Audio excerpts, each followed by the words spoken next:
Beneath the surface of the land, roots trap water from the flowing mud, extracting precious nutrients and minerals. These elements, when combined with sunlight, create the diverse living systems of our planet.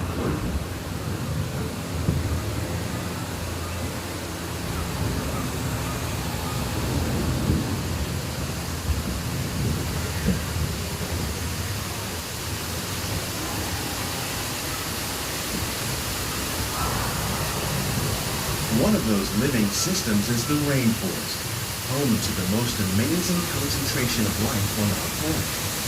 These dense and beautiful forests cover only a tiny portion of the Earth's surface, but they contain more than half of its plant and animal species.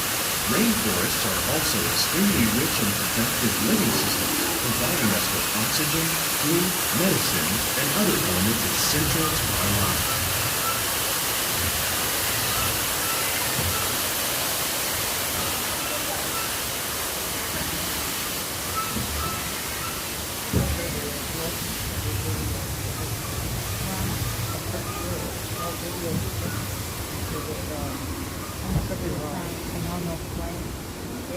In the desert, nature has created a very different, but no less beautiful living system. And while this arid landscape may seem lifeless, it is very much alive. The plants and animals that have learned to survive in these harsh conditions make use of what little water they can find and avoid the scorching rays of the relentless sun. The American prairie once appeared as desolate as the desert, but over time, rainwater and nutrients gradually penetrated the hard surface of this land. Even the hooves of the mighty buffalo helped create the rich soil that would one day become home to the American farm. And then they have alligator here na. That's chicken. Oh, I don't think so.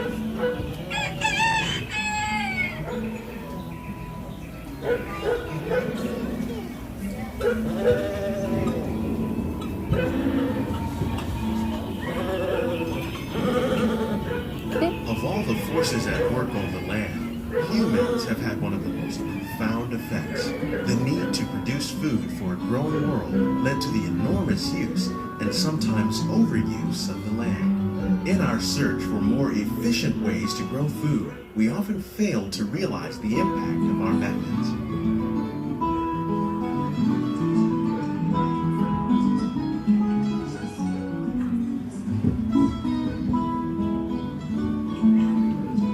Today, we're learning to live with the land, discovering better ways to grow food that will assure both human and environmental well-being. In Japan, we learned that by mixing these and other living materials into our soil, we can make farmland more fertile without the need for chemicals. Here at Epcot, we're learning to reduce the need for chemical pesticides by breeding and using natural predators, like ladybugs and wasps, to control pests. In the farmlands across America, we're learning that by plowing under vegetation containing natural fertilizers, we can enrich the soil without the use of chemicals. In arid regions, we're learning to produce food on desert seacoasts by developing and planting crops that thrive on salt water. In Japan, Wow. The end. How will we meet tomorrow's growing needs for food production, yet still respect the needs of the land? Yeah, this one. Some of the answers are being discovered just ahead. To help us maintain these carefully controlled ecosystems, and for your safety, please remain seated in your boat at all times. Now we're going to show you how they grow all different kinds of fruits and vegetables. All inside this greenhouse, all inside.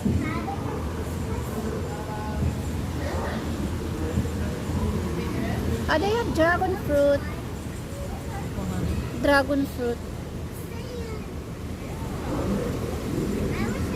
Oh, they have rice. Welcome to our living laboratory, where scientists from Epcot and the U.S. Department of Agriculture are exploring innovative ways to produce powerful Huh? harvests now Look at the and into the jackfruit. future. difference from when we were here. So means the jackfruit from can The What do they tropics call are it? home to the greatest diversity of plants on the planet.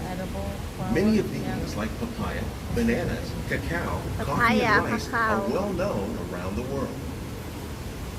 These are Especially in just a Asia. few of the edible plants that have been an important source of nutrition for people living in the tropics.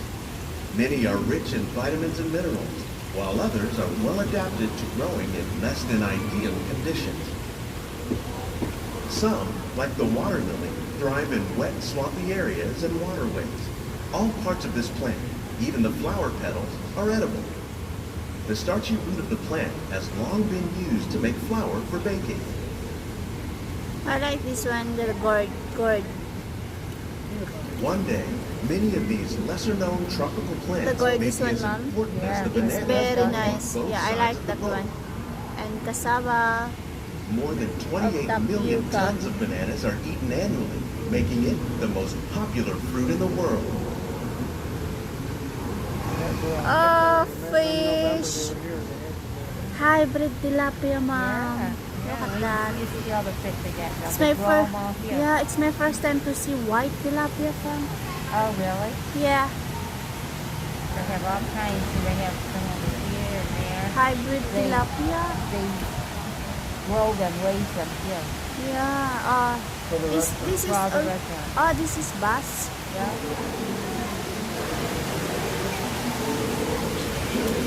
When we mention farming, you probably don't think of fish, but fish farming, or aquaculture, accounts for nearly half of all the seafood consumed globally. Tilapia, bass, and catfish, like the ones you see here, are three of the more popular crops raised by fish farmers. The sustainable system we're using here recycles the water in the tanks. As a result, we're able to save millions of gallons each year. Our small fish farm produces nearly 5,000 pounds of fish each year to serve in restaurants around Walt Disney World. Innovations like this one can play an important role in our efforts to produce valuable products and still protect natural resources. What's the phone away? I don't know.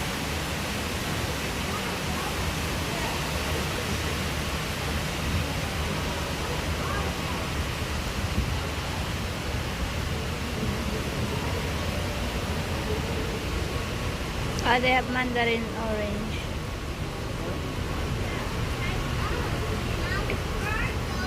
While there are more than Is that 50,000 real? edible Is that plant real? species in the It's all world, real, honey. most Oh. of us are only familiar with the handful that make up our everyday diet. The common grains growing here, wheat, maize, I like that sorghum, winter and melon. millet, plus rice, Yeah. account for nearly two-thirds of our global food consumption. Learning how to increase yields of these staples is an important Oh, I goal know of the research zero around the animal. world.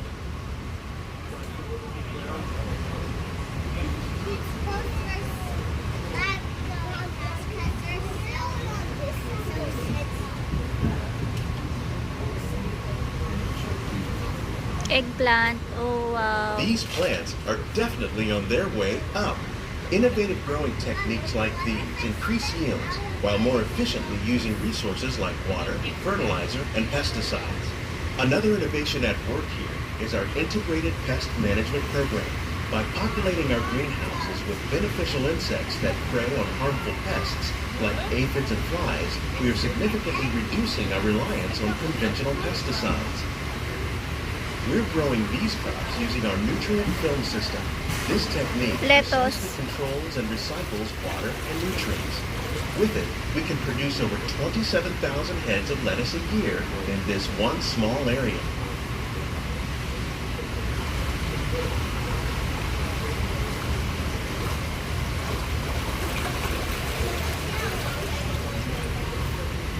Cut melon.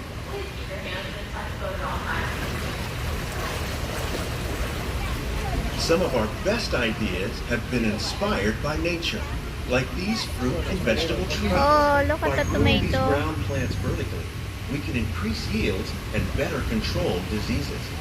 These crops taste as good as they look. In fact, we serve more than 15 tons of produce from our greenhouses in restaurants here at the land every year.